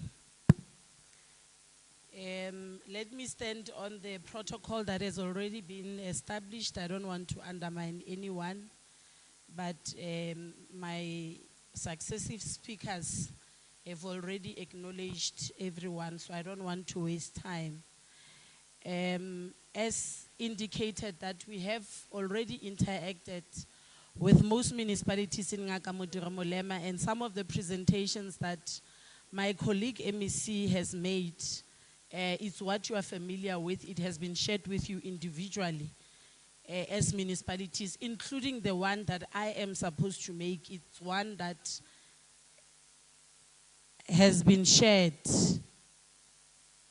with yourselves, and we have indicated also, as we've been engaging with you, that these reports are not reports that we generate ourselves as the provincial departments, but are reports that are provided by yourself through the necessary mechanisms that we have put in place for reporting purposes. Now, as it relates to, and I would want to summarize, the biggest challenges, obviously the MEC have indicated we have 3 municipalities out of 5. 3 municipalities are under financial mandatory intervention, and they have adopted the financially recovery plans. And it is quite challenging to indicate that one specific municipality, there's no improvement at all, even with the intervention. And one of the key reasons why there's no improvement is because of lack of cooperation. Intervention can only work when it is well received, understood by all parties, and everybody does their part in terms of the roles and responsibilities outlined, and that the different role players in the accountability ecosystem play their part in ensuring the implementation of the financial recovery plan. Now, with regard to Oageng, obviously the PR that we have deployed, there was a challenge, and we are to deploy another PER to support the municipality to implement. We must say that with Ramotsere Muilwa, there's a serious progress that we have registered. We hope that that progress will result in a positive audit outcome in the next cycle of audit. And we must say that even the corporation is there. There's a clear understanding of roles and responsibilities, and that the municipality has taken ownership of the implementation of the financial recovery plan. So it is important that municipalities must take full ownership, because it is not the provincial treasury or the provincial government that implements the financial recovery plan, but it is the municipality itself. And what we have picked up, amongst other things, is the lack of understanding. And that's why sometimes there's no ownership. So there's a need for accounting officers, including mayors or executive mayors, especially those who are under mandatory intervention, to make sure that councillors, including the speaker, that we take councillors through of what the financial recovery plan entails, and what is the role of each and every role player in the accountability ecosystem. Because everybody will say we have not received a report on the implementation of the FRP. But who was supposed to report? It should have started at administration level, and obviously the MMC responsible for finance advising the executive mayor. Ultimately, that report must go to council for council to consider and close the gaps where they exist. But the challenge is that everybody just disowns the financial recovery plan, whereas it was tabled and adopted, and specifically in Ditsobotla, as we speak about Ngaka Modiri Molema. And we can argue about numerous interventions and argue that government has intervened, but there's no results. Government can intervene, and I want to repeat this. If you don't receive the intervention and cooperate with the intervention, there will not be improvement. And that's why we are where we are when it comes to Ditsobotla, because throughout a number of years of intervention, the intervention was not well received. So we are employing upon all of us seated in this room, because we are leaders in our respective municipalities. And we have different responsibilities. The executive mayor from a governance point of view, the speaker from a point of view of oversight, and obviously the chief whip for purpose of coordination of all political parties in the municipality, and broadly other MMCs who are responsible. So it is important that we understand our responsibilities and take it to heart, and ensure that at the end of the day, everybody understands their responsibilities. Because the confusion sometimes is that Kenetswe o rometse batho ba gagwe. So as a result, you don't cooperate. You think those people are going to be appointing staff, they are going to be appointing contractors, and so on, whereas that is not the case. And remember, there's no single individual who can work alone in a big institution like a municipality. So there's nothing to be protecting or safeguarding, as long as we fully understand our responsibilities. So we want to applaud Ramotsiri Muilwa, and also to indicate that it's also one of the municipalities, together with Ditsobotla, that are under ESCOM debt relief program. And out of the 10 municipalities in the province, it's Ramotsiri Muilwa that has done well and fulfilled the obligation of servicing its current account. And as a result, the relief that was committed, they will soon enjoy it. Mayor Diana and your MM, including our own PER, who has worked well with the team. So I thought I must put aside firstly the issue of the financial recovery plan, specifically for municipalities that are under mandatory intervention. I do not take away the issue of Mahikeng, because there are also concerns with Mahikeng. It's just that Mahikeng, it's not a delegated municipality. It was supposed to have been National Treasury that intervenes directly in Mahikeng municipality. But obviously we'll leave it to the leadership responsible to ensure that, because even outside of you being under mandatory intervention or voluntary, you still must develop a financial recovery plan. Any institution that identifies weaknesses in their financial management, they need to develop a financial recovery plan and then say, what is it that we want to do to turn around the situation and run financially sound financial management system in the municipality. So every single one of us, it doesn't require treasury or CoGHSTA to intervene, but it's upon you as leaders, because you are governing this institution, and it's important that when you enter an administration and you take over, you analyze the environment, the performance of that institution, obviously identify the gaps, not taking away that you will judge your predecessors, but you must be able to say, what is it that we must do different to be better, so that we build on the legacy that has been established. And where there's been weaknesses, what are the interventions that are required? And make sure that even the tone from the leadership, politically and administration, cascade down to the lowest ranking official in that institution. Because we all have a responsibility in terms of the performance or improvement of the performance of the municipality. Now, our major challenge as well, broadly in the province, we all know that the ESCOM debt, the province is contributing significantly, because we are amongst, as I speak broadly now in terms of the province, we are amongst municipalities that are in the top 10 of the ESCOM debt, and I've only mentioned one, that has fulfilled its obligation.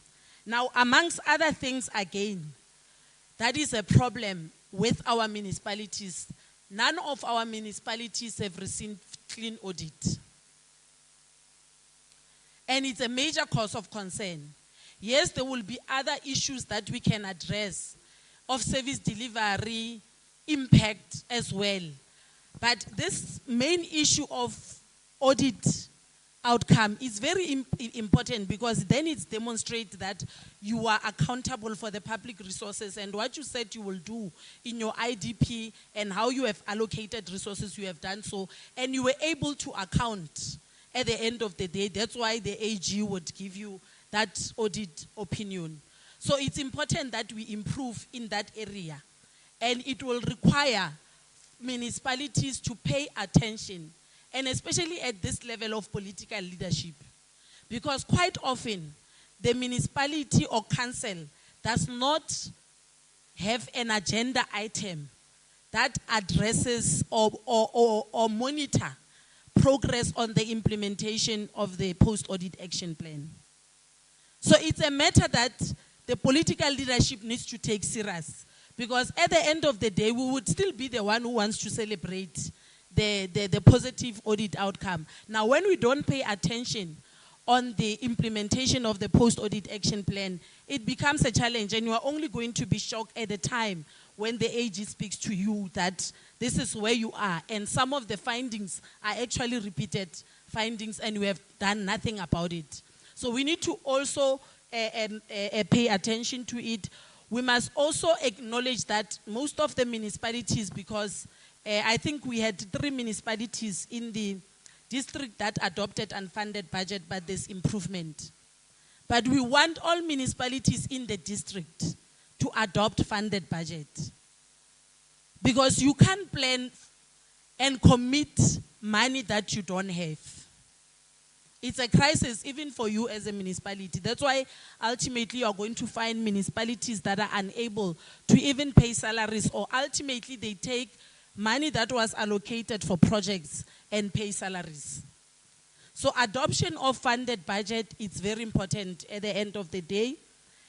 The issue again that we need to address is the UIFW. And the district of Ngaka Modiri Molema, it's actually the highest contributor of the unauthorized, irregular, fruitless, and wasteful expenditure. So we need to address, first contain, and deal with the historic UIFW and have a strategy to prevent UIFWE. Because we can't be sitting at billions and billions and we are not doing anything about it. So it's not just Ngaka Modiri Molema, but also other local municipalities. And this information, as I said, that we have shared with yourself. Now, the liquidity ratio also is a very important area of concern, because you are overcommitted as the municipality. Your cash flow is a serious challenge.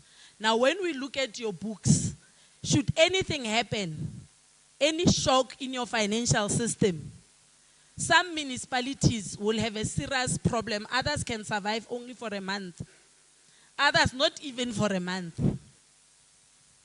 So you need to look into your all financial ratios and have a plan on how you address it and improve the situation.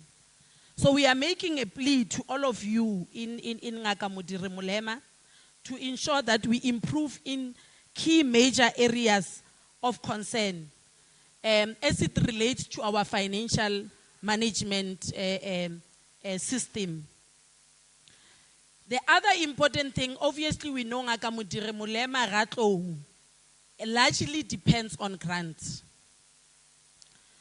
But some municipalities, they don't depend on grants. They have an opportunity for revenue. So there are serious problems in terms of your billing system, which will then lead to you collecting.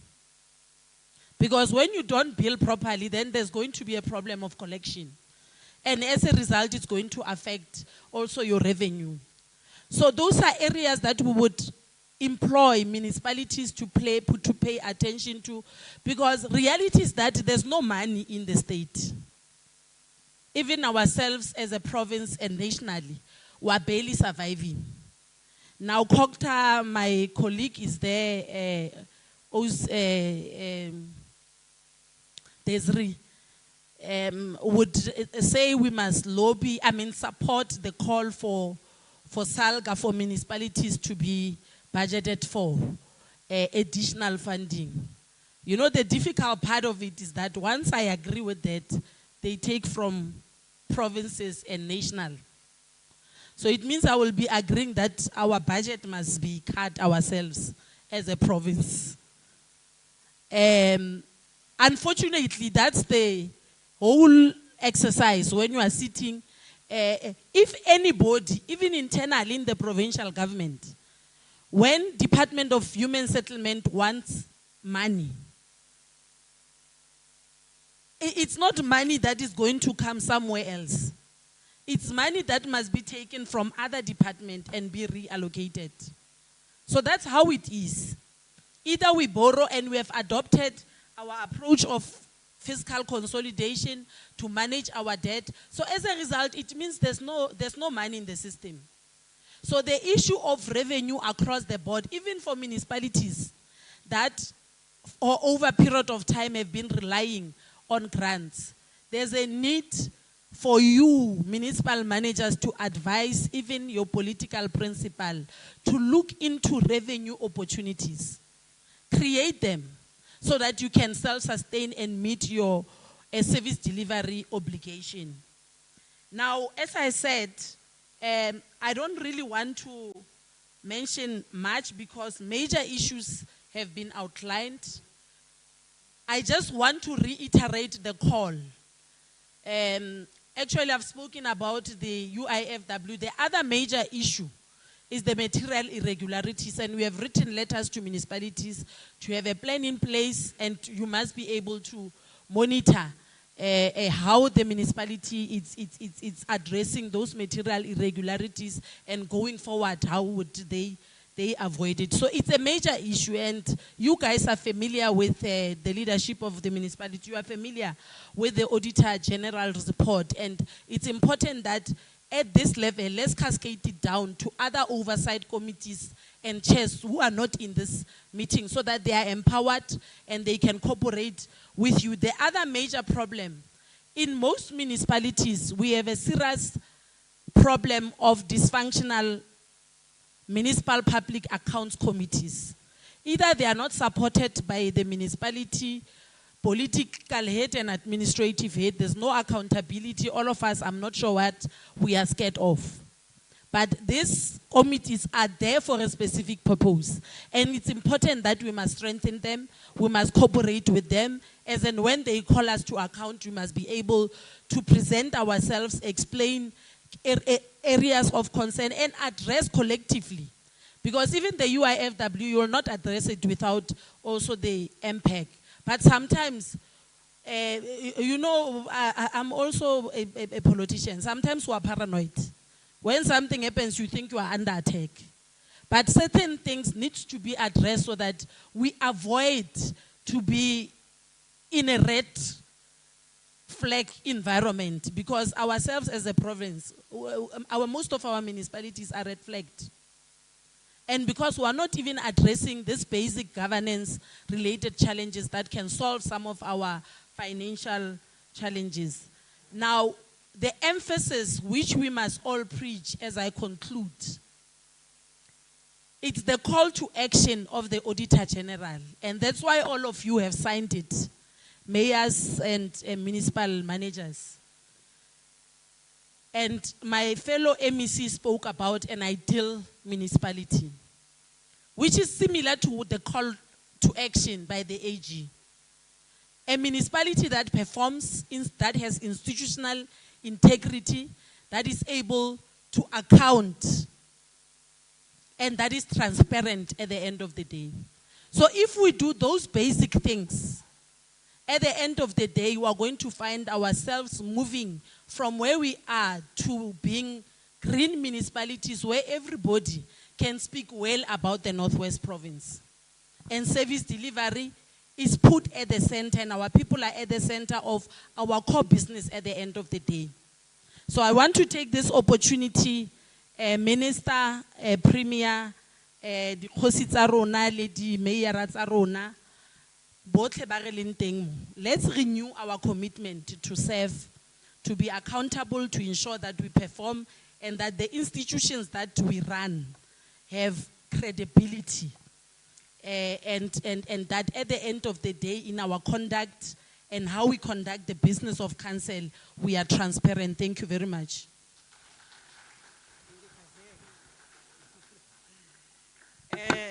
Honorable Kenetswe Mosenogi, we hope that even the allocation will be increased as we do that. Matata rona ke madi. Hara ka nna le madi honorable MEC wa re na madi ke gore a dutsela otlhe go gwena tla siama. Colleagues, we are going to swiftly move. We are not doing bad on time. I'm happy with our time, even though we started an hour late. We are not doing very bad with time. The chairperson of Salga in the Northwest Province, Councillor Khumalo Molefe, has already excused himself. I begged him, by the way, and he agreed that they will not be making a presentation. And we are going to swiftly move to the message of support by the chairperson of Northwest House of Traditional and Khoisan leaders, Kgosi Maotwe, as we stand for Kgosi Maotwe.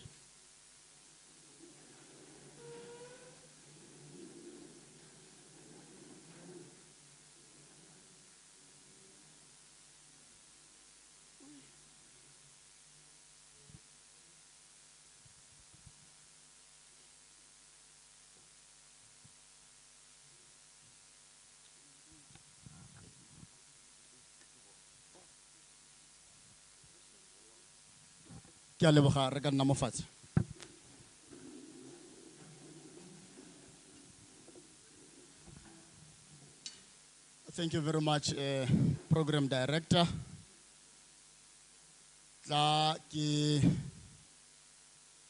To give a short message of support from the House of Traditional and Khoisan leaders. In observing the protocol, I would like to firstly extend my utmost appreciation to the Deputy Minister's Office for having deemed it a necessity to roll out this program and initiate visits to provinces and priority districts on accountability, service delivery, and cooperation challenges. Let me therefore acknowledge the presence of the Deputy Minister of CoGHSTA, Dr.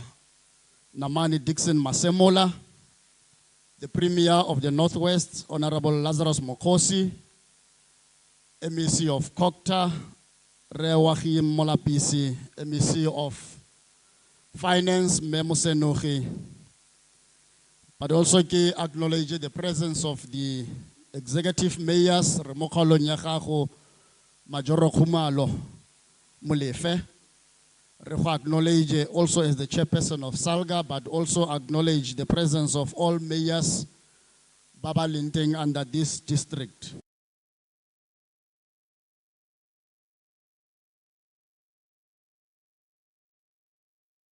The DG of CoGHSTA, CEO of MISA, HOD Bole, Superintendent of Finance, and lastly, acknowledge the presence of the Deputy Chairperson of Ngaka Modiri Molema Local House of Traditional Leaders, Kgosi Maotwe. Now, Deputy Minister Kgosi Barike Barolo, Khabadu Medisa Babotle Barike di Namane tsa tholo. Yana wena Namane ke leina ke kitse gore le tsamaisana yang, but thank you very much. I took it upon myself, DM, to once again look at the state of the local government report issued in 2022 And I must say that even though we still have dysfunctional municipalities, and that there is a way more work to be done in terms of service delivery, we have made a significant progress as a province of the Northwest. Let me acknowledge the effort made by the National Department of CoGHSTA in ensuring that there's accountability in this regard, that all municipalities are monitored in ensuring that performance is evaluated. A clean audit is a major achievement, and it takes hard work, perseverance, and serving our people with due diligence. Of the 257 municipalities countrywide, 66 were previously reported to have been dysfunctional, and a significant drop has been highlighted. We are currently at 35 if change, and it shows that effort has been made and we are steadily getting there. Having registered number 35 out of the 257 being distressed means that hard work and commitment is paying off. The Office of the DM identified the need for intergovernmental engagement as it is enshrined in the Chapter 3 of our Constitution, to agree on suitable plans, strategies towards addressing challenges in municipalities. Ngaka Modiri Molema, under yourself, Majoro Executive Mayor Khumalo Molefe, has been honored to have been chosen to be the host district for this engagement. My hope, ke none of us within district or within this house see this as an interference by the national government, but as a constitutional mandate conferred to the national sphere of government. As municipalities gathered here, ladies and gentlemen, you ought to remember that Municipal Infrastructure Support Agent, MISA's mission is to provide support, develop technical capacity towards sustainable accelerated municipal infrastructure and service delivery. As the Northwest House of Traditional and Khoisan leaders, we want to applaud CoGHSTA in the province for the interventions that they present to the two MMCs. If we can really follow on the interventions,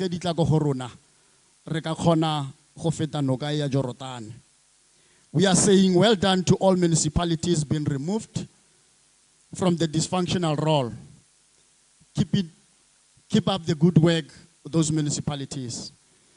To those who did not go off the hook, our wish is to see the zero report on dysfunctional municipalities, especially in our province.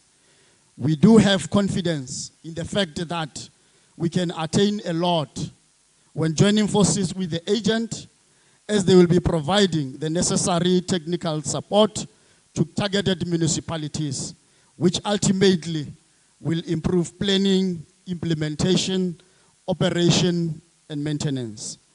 The House offers its full support and cooperation in this endeavor. It is our utmost importance. It is of utmost importance that the Kgosi are actively involved in this initiative, that relations between traditional authorities and municipalities are strengthened, as the Kgosi are responsible for governance in traditional authorities. The Invest Rural was launched on the 21st April 2021 in Oageng. This plan serves as a guide for rural development at national level. It offers a wide-ranging assessment of South African rural development areas. The launch hereof provided an opportunity for traditional leaders, government and civil society to come together and embrace a new blueprint for change. After its adoption, the houses of traditional and Khoisan leaders endorsed it as the best way forward for rural development. This is a great tool for collaboration with district development model, which seems only to be focusing on municipalities and not involving traditional leaders or traditional authorities that much. A complete collaboration will ensure optimum results. Honorable Deputy Minister, ka Setswana ra re kgetsia tsie e kgona ka go tshwaraganelo. Mme ra rialo le mo go wena tonakgolo ra re sedikwa ke ntšwa pedi ga se thata. Together we can achieve more. Ra rialo ra re ga re godisa province ya rona re ya ko pele, involve us as traditional leaders. I know very well that Section 81 of the Municipal Structures Act, as amended, we have challenges ka yona re le magosi. That is why we are not participating in municipalities. But we are saying, we commit also as the House that we look at the best way that we can start participating in different municipalities. And we are promising that we'll definitely do that. And within a short space of time, we'll give a report that maybe we are now starting to participate. Thank you very much. We wish this endeavor a good luck. Thank you.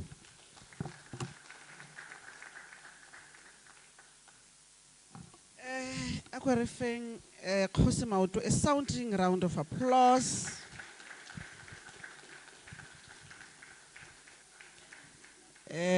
Our courses are a very integral and pivotal part of our service delivery.